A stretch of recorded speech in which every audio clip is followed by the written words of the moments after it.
पद्मशाली समाजाचे कुलदैवत श्री मार्कंडेय महामुनी यांच्या रथोत्सवानिमित्त शहरात निघणाऱ्या भव्य मिरवणुकीच्या पार्श्वभूमीवर महापालिकेच्या विविध नागरी सुविधांचा आणि सुरक्षा व्यवस्थेचा आढावा घेण्यासाठी महापौर कार्यालयात महापौर विनायक कोंड्याल यांच्या अध्यक्षतेखाली बैठक झाली।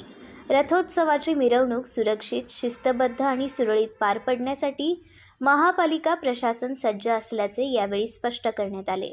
बैठकीस उपमहापौर ज्ञानेश्वरी देवकर, सभागृह नेते नरेंद्र काळे, स्थायी समिती सभापती रंजिता चाकोते, शहराध्यक्षा तथा नगरसेविका रोहिणी तडवळकर, माजी महापौर श्री कांचना यन्नम, अतिरिक्त आयुक्त संदीप कारंजे, नगर अभियंता नीलकंठ मठपती यांच्यासह पद्मशाली संस्थेचे पदाधिकारी आणि महापालिकेचे विविध विभागांचे अधिकारी उपस्थित होते। पद्मशाली ज्ञाती संस्थेचे अध्यक्ष सुरेश फलमारी यांनी मिरवणुकीची माहिती देत मार्गावरील खड्डे बुजवणे, रस्ता दुरुस्ती करणे, झाडांच्या फांद्या छाटणे, ड्रेनेजचे कामे, विद्युत व्यवस्था, स्वच्छता आणि अग्निशामक उपाययोजनांची मागणी केली।